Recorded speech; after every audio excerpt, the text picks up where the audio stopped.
Hi, welcome to Kalkuli creation log.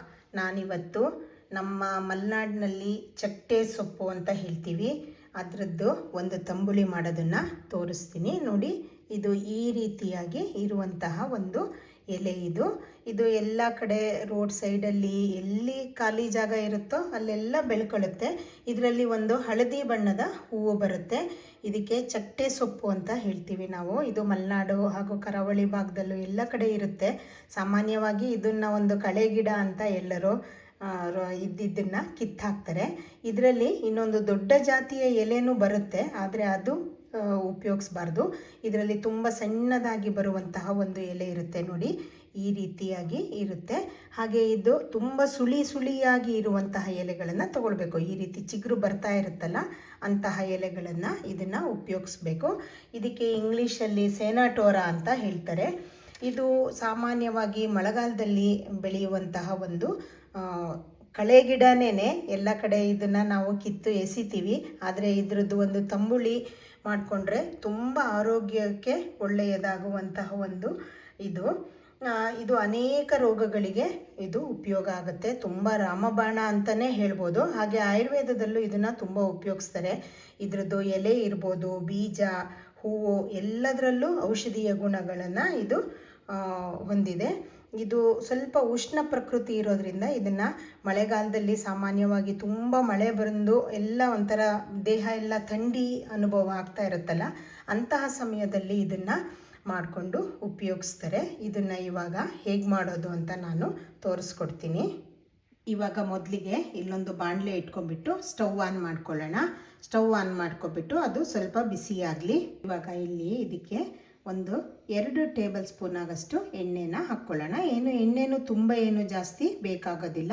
ಇಲ್ಲೊಂದು table spoon ಆಗಷ್ಟು ಎಣ್ಣೆನ ಇದಕ್ಕೆ ಹಾಕ್ಕೊಂಡ್ಬಿಟ್ಟು ಬಿಸಿ ಆಗೋದಕ್ಕೆ ಬಿಡೋಣ. ಇವಾಗ ಇದು ಎಣ್ಣೆ ಸ್ವಲ್ಪ ಬಿಸಿಯಾಗಿದೆ ಅಲ್ಲ, ಈಗ ಮೊದಲಿಗೆ ಇದಕ್ಕೆ ನೋಡಿ ಒಂದು ಸ್ವಲ್ಪ ಸಣ್ಣದಾದಂತಹ ನೀರುಳ್ಳಿಯನ್ನು ಇದನ್ನು ಈ ರೀತಿ ಹೆಚ್ಕೊಳ್ಳಿ. ತೊಂದರೆ ಇಲ್ಲ, ಇದನ್ನು ನಾವೆಲ್ಲ ರುಬ್ಬೋದ್ರಿಂದ ನೀವು ಯಾವುದೇ ರೀತಿ ಹಾಕಿದ್ರೂ ನಡೆಯುತ್ತೆ. ಇಲ್ಲಿ 1 ಟೇಬಲ್ ಸ್ಪೂನ್ ಆಗಷ್ಟು ನಾನು ನೀರುಳ್ಳಿಯನ್ನು ತೊಗೊಂಡಿದ್ದೀನಿ. ಇದನ್ನು ಹಾಕ್ಕೊಂಡ್ಬಿಟ್ಟು ನಂತರ ಇದಕ್ಕೆ 10 ಬೆಳ್ಳುಳ್ಳಿ ಎಸ್ಲುಗಳನ್ನು ಹಾಕ್ಕೊಳ್ಳೋಣ. ಇದನ್ನು ಹಾಕಿಬಿಟ್ಟು ಇದನ್ನು ಒಂದು ಸ್ವಲ್ಪ ಹೊತ್ತು ಈ ರೀತಿ ತಿರುಗಿಸ್ಬಿಟ್ಟು ನಂತರ ಇದಕ್ಕೆ ನೀವು ಖಾರಕ್ಕೆ ಎಷ್ಟು ಬೇಕೋ ಅಷ್ಟು ಇದಕ್ಕೆ ಒಣಮೆಣಸನ್ನೇ ಹಾಕಬೇಕು, ಹಸಿಮೆಣಸು ಉಪಯೋಗಿಸೋದಿಲ್ಲ. ಇದಕ್ಕೆ ಖಾರಕ್ಕೆ ಬೇಕಾದಷ್ಟು ಒಣಮೆಣಸನ್ನು ಹಾಕ್ಕೊಳ್ಬೇಕು. ಇದು ಒಣಮೆಣಸಲ್ಲಿ ಮಾಡಿದ್ರೇ ಮಾತ್ರ ಟೇಸ್ಟು ಬರೋದು.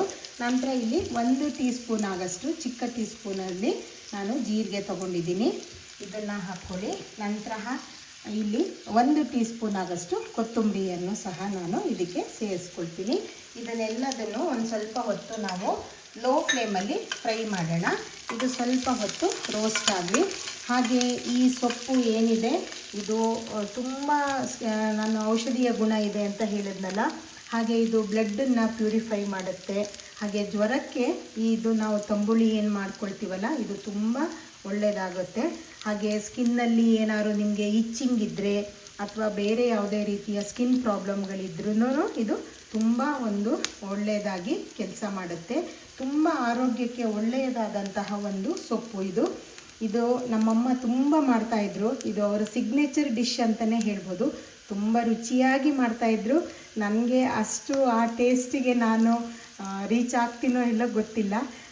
ನಮ್ಮಮ್ಮ ತುಂಬ ಮಾಡ್ತಾಯಿದ್ದಂತಹ ಒಂದು ರೆಸಿಪಿ ಇದು. ಅವರಿಗೆ ತುಂಬ ಇಷ್ಟನೂ ಕೂಡ ಆಗ್ತಾಯಿತ್ತು. ಇದು ತುಂಬ ಇಷ್ಟಪಟ್ಟು ಯಾವಾಗಲೂ ಈ ಸೊಪ್ಪು ಕಂಡ್ರೆ ಅವರು ತೊಗೊಂಬಂದು ಈ ತಂಬುಳಿ ಮಾಡ್ತಾಯಿದ್ರು. ತುಂಬ ಚೆನ್ನಾಗಿ ಬರ್ತಾಯಿದ್ದಂತಹ ಒಂದು ಟೇಸ್ಟು.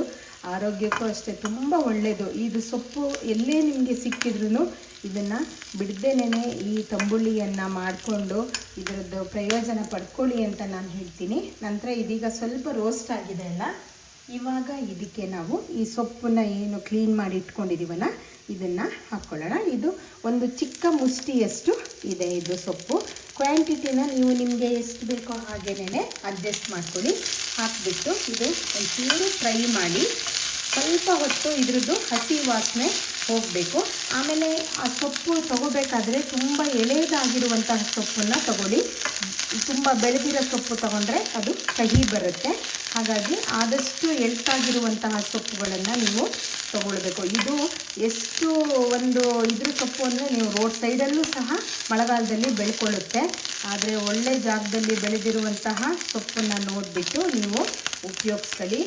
ನಂತರ ಇದಕ್ಕೆ 1 ಟೇಬಲ್ ಸ್ಪೂನ್ ಆಗಷ್ಟು ಕಾಯಿ ತುರಿ, ಹಸಿ ತೆಂಗಿನಕಾಯಿ ತುರಿನ ಹಾಕ್ಕೊಳ್ಳೋಣ. ಇದಕ್ಕೆ ಜಾಸ್ತಿ ತೆಂಗಿನಕಾಯಿ ತುರಿ ಏನು ಬೇಕಾಗಲ್ಲ, ಸ್ವಲ್ಪ ಹಾಕ್ಕೊಂಡ್ರೆ ಸಾಕಾಗುತ್ತೆ. ತೆಂಗಿನಕಾಯಿ ತುರಿ ಹಾಕಿದ ನಂತರ ಸ್ವಲ್ಪ ಹೊತ್ತು ಇದನ್ನು ಬಾಡಿಸ್ಕೊಳ್ಬೇಕು. ಅದು ಒಂಚೂರು ಆ ಸೊಪ್ಪಿಂದು ಹಸಿ ವಾಸನೆ ಎಲ್ಲ ಹೋಗಿ ಸ್ವಲ್ಪ ಹೊತ್ತು ರೋಸ್ಟ್ ಆಗೋವರೆಗೂ ಇದನ್ನು ನಾವು ಈ ಲೋ ಫ್ಲೇಮಲ್ಲಿ ನಾವು ಬಾಡಿಸ್ಕೊಳ್ಳೋಣ. ಇವಾಗ ನೋಡಿ, ಇದು ಸ್ವಲ್ಪ ಹೊತ್ತು ಫ್ರೈ ಆದ ತಕ್ಷಣ ಒಂಚೂರು ಕಲರ್ ಚೇಂಜ್ ಆಗಿಬಿಟ್ಟು ಸ್ವಲ್ಪ ಬ್ರೌನಿಷ್ ಆಗಿದೆ ಅಲ್ಲ. ಇವಾಗ ನಾವು ಸ್ಟವನ್ನು ಆಫ್ ಮಾಡಿಕೊಂಡು ಇದನ್ನು ಫುಲ್ಲು ತಣ್ಣಗಾಗೋದಕ್ಕೆ ಬಿಡಬೇಕು. ಇವಾಗ ಇದು ಫುಲ್ಲು ಆರಿಬಿಟ್ಟು ತಣ್ಣಗಾಗಲಿ. ಬಿಸಿ ಇದ್ದಾಗ ರುಬ್ಬೋದು ಬೇಡ. ಇವಾಗ ಇದು ಪೂರ್ತಿಯಾಗಿ ತಣ್ಣಗಾಗಿದೆಯಲ್ಲ, ಇವಾಗ ಇದನ್ನು ಒಂದು ಮಿಕ್ಸಿ ಜಾರ್ಗೆ ನಾವು ಟ್ರಾನ್ಸ್ಫರ್ ಮಾಡ್ಕೊಳ್ಳೋಣ. ಇವಾಗ ನೋಡಿ, ಇದನ್ನು ನುಣ್ಣಗೆ ರುಬ್ಕೊಂಡಿದ್ದೀನಿ. ಸ್ವಲ್ಪ ನೀರು ಆ್ಯಡ್ ಮಾಡಿಕೊಂಡು ತುಂಬ ನುಣ್ಣಗಾಗಿ ಇದನ್ನು ನೀವು ರುಬ್ಕೊಬೇಕು. ರುಬ್ಕೊಂಡ ನಂತರ ಇದನ್ನು ನಾವು ಪಾತ್ರೆಗೆ ಟ್ರಾನ್ಸ್ಫರ್ ಮಾಡ್ಕೊಳ್ಳೋಣ. ಹಾಗೆ ನಿಮಗೆ ಸೊಪ್ಪು ಜಾಸ್ತಿ ಸಿಕ್ಕಿದಾಗ ಅದನ್ನು ನೀವೇನು ನಾವು ಹುರಿದ್ಬಿಟ್ಟು ಎಲ್ಲ ಇಟ್ಕೊಂಡ್ವೋ ಅದೇ ರೀತಿ ಮಾಡ್ಕೊಂಬಿಟ್ಟು ಈ ರೀತಿ ರುಬ್ಕೊಂಡು ನಂತರ ಇದನ್ನು ಒಂದು ಬಾಕ್ಸಿಗೆ ಹಾಕಿ ನೀವು ಫ್ರಿಜ್ಜಲ್ಲಿ ಸ್ಟೋರ್ ಮಾಡ್ಕೊಳ್ಬೋದು. ಒಂದು 2-3 ದಿವಸದವರೆಗೂ ಇದನ್ನು ನೀವು ಸ್ಟೋರ್ ಮಾಡಿಕೊಂಡು ನಂತರ ನೀವು ಯಾವಾಗ ಬೇಕು ಅಂತ ಅನಿಸುತ್ತೋ ಅದೇ ನೀರನ್ನು ಹಾಕಿಬಿಟ್ಟು ಇದನ್ನು ನೀವು ಕನ್ಸಿಸ್ಟೆನ್ಸಿನ ನೀವು ಅಡ್ಜಸ್ಟ್ ಮಾಡಿಕೊಂಡು ಒಗ್ಗರಣೆ ಮಾಡಿಕೊಂಡ್ರೆ ಇದು ಸಾರು ರೆಡಿ ಆಗುತ್ತೆ. ಆದರೆ ಇದು ತುಂಬ ತಣ್ಣಗಾದ ನಂತರ ನೀವು ಫ್ರಿಜ್ಜಲ್ಲಿ ಸ್ಟೋರ್ ಮಾಡ್ಕೊಳ್ಬೇಕಾಗತ್ತೆ. ನೀವೊಂದು 3 ಡೇಸ್ ಒಳಗೆ ಇದನ್ನು ನೀವು ಉಪಯೋಗಿಸ್ಬೋದು. ಇವಾಗ ನೋಡಿ, ನಾನು ಯಾವುದೋ ಖಾರ ಹುರಿದಿದ್ನೋ ಅದೇ ಇದಕ್ಕೆ ಪಾತ್ರೆಗೇ ಟ್ರಾನ್ಸ್ಫರ್ ಮಾಡ್ಕೊಂಡಿದ್ದೀನಿ. ಟ್ರಾನ್ಸ್ಫರ್ ಮಾಡ್ಕೊಂಡ್ಬಿಟ್ಟು ಇದು ನೋಡಿ ಈ ರೀತಿ ಇಷ್ಟು ಕನ್ಸಿಸ್ಟೆನ್ಸಿಯಲ್ಲಿ ನೀವು ಮಾಡಿಕೊಂಡ್ರೆ ಸಾಕಾಗುತ್ತೆ. ತುಂಬ ದಪ್ಪವಾಗಿ ಮಾಡ್ಕೊಳ್ಳೋದೇನು ಬೇಡ. ನೀವು ಕನ್ಸಿಸ್ಟೆನ್ಸಿ ನೋಡ್ಕೊಂಬಿಟ್ಟು ನೀವು ನೀರು ಆ್ಯಡ್ ಮಾಡ್ಕೊಳ್ಳಿ.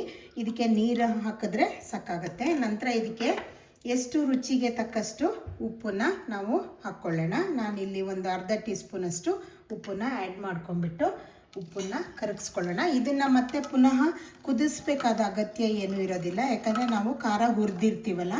ಇವಾಗ ಉಪ್ಪನ್ನು ಮಿಕ್ಸ್ ಮಾಡಿಕೊಂಡು ಇದಕ್ಕೆ ಒಗ್ಗರಣೆ ಮಾಡ್ಕೊಬೇಕು. ಕನ್ಸಿಸ್ಟೆನ್ಸಿ ನಿಮಗೆ ಹೇಗೆ ಬೇಕೋ ಹಾಗೆ ನೀವು ಅಡ್ಜಸ್ಟ್ ಮಾಡಿ ಮಾಡ್ಕೊಳ್ಳಿ. ತುಂಬ ದಪ್ಪ ಮಾಡ್ಕೋಬೇಕು ಅಂತೇನಿಲ್ಲ, ಈ ರೀತಿ ಇದ್ದರೆ ಸಾಕಾಗುತ್ತೆ. ನಿಮಗೆ ದಪ್ಪ ಇಷ್ಟ ಇದ್ದರೆ ನೀವು ಸ್ವಲ್ಪ ನೀರನ್ನು ಕಡಿಮೆ ಆ್ಯಡ್ ಮಾಡ್ಕೊಳ್ಳಿ. ಇವಾಗ ಇದಕ್ಕೆ ಒಗ್ಗರಣೆನ ಮಾಡೋಣ. ಇವಾಗ ನಾನು ಇಲ್ಲಿ ಒಗ್ಗರಣೆಗೆ ಬಾಣಲೆ ಇಟ್ಕೊಂಡು ಸ್ವಲ್ಪ ಎಣ್ಣೆನ ಆ್ಯಡ್ ಮಾಡ್ಕೊಳ್ತೀನಿ. ಎಣ್ಣೆನ ಏನೋ ಜಾಸ್ತಿ ಬೇಕು ಅಂತೇನಿಲ್ಲ, 1 ಟೇಬಲ್ ಸ್ಪೂನಷ್ಟು ನೀವು ಎಣ್ಣೆ ಆ್ಯಡ್ ಮಾಡಿಕೊಂಡ್ರೆ ಸಾಕಾಗುತ್ತೆ. ಅದು ಸ್ವಲ್ಪ ಬಿಸಿ ಆಗಲಿ. ಇವಾಗ ಎಣ್ಣೆ ಬಿಸಿಯಾಗಿದೆಯಲ್ಲ, ನಾನಿಲ್ಲಿ 1 ಒಣಮೆಣಸನ್ನು ಈ ರೀತಿ ಚೂರು ಮಾಡಿಬಿಟ್ಟು ಹಾಕ್ಕೊಳ್ತಾ ಇದ್ದೀನಿ. ನಂತರ 1 ಟೀ ಸ್ಪೂನು ಸಾಸಿವೆನ ಆ್ಯಡ್ ಮಾಡ್ಕೊಳ್ತಾ ಇದ್ದೀನಿ. ಇದು ಸ್ವಲ್ಪ ಚಟಪಟ ಸಿಡಿದ ತಕ್ಷಣ ಇದಕ್ಕೆ ನಾವು ಕರಿಬೇವಿನ ಸೊಪ್ಪನ್ನು ಆ್ಯಡ್ ಮಾಡ್ಕೊಳ್ಳೋಣ. ಇದು ಒಗ್ಗರಣೆ ಹಾಕಿ ಒಣಮೆಣಸಲ್ಲಿ ಒಗ್ಗರಣೆ ಹಾಕೋದ್ರಿಂದ ಇದು ತುಂಬ ಟೇಸ್ಟಿಯಾಗಿ ಬರುತ್ತೆ. ಇವಾಗ ಸ್ಟವ್ ಆಫ್ ಮಾಡ್ಕೊಳ್ಳಿ. ಸ್ಟವ್ ಆಫ್ ಮಾಡ್ಕೊಂಡ್ಬಿಟ್ಟು ಇದು 1 ನಿಮಿಷ ಹೀಗೆ ಬಿಸಿ ಎಣ್ಣೆಯಲ್ಲಿ ಫ್ರೈ ಆಗಬೇಕು. ಹಾಗೆಯೇ ನಾನು ಹಾಕುವಂತಹ ಅಪರೂಪದ ಅಡಿಗೆಗಳು ನಿಮಗೆ ಇಷ್ಟ ಆಗುತ್ತೆ ಅಂತ ಭಾವಿಸ್ತೀನಿ. ಇಂತಹ ಅಪರೂಪದ ಮಲೆನಾಡಿನ ಅಡುಗೆಗಳಿಗಾಗಿ ನನ್ನ ಕಲ್ಕುಲಿ ಕ್ರಿಯೇಷನ್ ಚಾನಲ್ ಏನಿದೆ ಅದನ್ನು ಸಬ್ಸ್ಕ್ರೈಬ್ ಮಾಡ್ಕೊಳ್ಳಿ. ನಾನು ಹಾಕುವಂತಹ ಎಲ್ಲ ರೆಸಿಪಿಗಳ ನೋಟಿಫಿಕೇಷನ್ನು ನಿಮಗೆ ಸಿಕ್ಕುತ್ತೆ. ಹಾಗೆ ಲೈಕ್ ಆ್ಯಂಡ್ ಶೇರ್ ಮಾಡಿ, ಕಮೆಂಟ್ ಮಾಡೋದ್ರಿಂದ ನನಗೆ ಏನು ಇಂಪ್ರೂವೈಸ್ ಮಾಡ್ಕೊಳ್ಬೋದು ಅನ್ನೋದು ಗೊತ್ತಾಗುತ್ತೆ. ಇವಾಗ ಇದು ಸ್ವಲ್ಪ ತಣ್ಣಗಾಗಿದೆ ಅಲ್ಲ, ಇದನ್ನು ನಾವು ಇದು ತಂಬುಳಿ ರೆಡಿ ಮಾಡ್ಕೊಂಡಿದ್ದೀವಲ್ಲ ಇದಕ್ಕೆ ಆ್ಯಡ್ ಮಾಡ್ಕೊಳ್ಳೋಣ. ಇದು ತುಂಬ ಚೆನ್ನಾಗಿ ಬರುವಂತಹ ಒಂದು ರೆಸಿಪಿ. ಇದನ್ನು ನೀವು ಮಾಡಿಕೊಂಡು ಟ್ರೈ ಮಾಡಿ. ವೆಜಿಟೇರಿಯನ್ಸ್ ಆದರೆ ಯಾವುದಾದ್ರೂ ತರಕಾರಿ ಪಲ್ಯದ ಜೊತೆಗೆ ಇದನ್ನು ಉಪಯೋಗಿಸ್ಕೋಬೋದು. ನಾನ್ ವೆಜಿಟೇರಿಯನ್ಸ್ ಆದರೆ ನೀವು ಯಾವುದೇ ಡ್ರೈ ಐಟಮಿನ ಜೊತೆಗೆ ಇದನ್ನು ಉಪಯೋಗಿಸ್ಕೋಬೋದು. ಹಾಗೆ ಜ್ವರ ಎಲ್ಲ ಇದ್ದವರಿಗೆ ಇದು ತುಂಬ ಒಂದು ರಿಲೀಫ್ ಕೊಡುತ್ತೆ. ಶೀತ, ಜ್ವರ, ಕೆಮ್ಮು ಯಾವುದೇ ಇದ್ರೂ ಇದನ್ನು ನೀವು ಆರಾಮಾಗಿ ಮಾಡಿಕೊಂಡು ಉಪಯೋಗಿಸ್ಬೋದು. ಇದು ಕುದಿಸ್ಬೇಕಾದ ಅಗತ್ಯ ಏನೂ ಇಲ್ಲ. ಈಗ ಕೊನೆಯಲ್ಲಿ ನಾವು ಇದಕ್ಕೆ ಇದು ಒಗ್ಗರಣೆ ಎಲ್ಲ ಹಾಕಾಯ್ತಲ್ಲ, ಈಗ ನೋಡಿ ಲಾಸ್ಟಲ್ಲಿ ಇಲ್ಲಿ ನಾನು ಒಂದು 1/4 ಕಪ್ ಆಗಷ್ಟು ಹಾಲನ್ನು ಇದಕ್ಕೆ ಆ್ಯಡ್ ಮಾಡ್ಕೊಳ್ತೀನಿ. ಇದು ಕಾಯಿಸಿ ಆರಿಸಿರುವಂತಹ ಹಾಲು. ಇದನ್ನು ಆ್ಯಡ್ ಮಾಡಿಬಿಟ್ಟು ನೀವು ಚೆನ್ನಾಗಿ ಮಿಕ್ಸ್ ಮಾಡ್ಕೊಳ್ಳಿ. ಇವಾಗ ಇದು ರೆಡಿಯಾಗಿದೆ. ಇದನ್ನು ನೀವು ಊಟದ ಜೊತೆಗೆ ಕಲಿಸ್ಕೊಂಡು ಊಟ ಮಾಡ್ಬೋದು. ತುಂಬ ಟೇಸ್ಟಿಯಾಗಿ ಬರುವಂತಹ ಒಂದು ರೆಸಿಪಿ ಇದು ತುಂಬ ಅಪರೂಪದ ಒಂದು ಅಡಿಗೆ. ಇದನ್ನು ಮಾಡ್ಕೊಂಬಿಟ್ಟು ಹೇಗೆ ಅನ್ನಿಸ್ತು ಅಂತ ನನಗೆ ಕಮೆಂಟ್ ಮಾಡಿ. Thank you.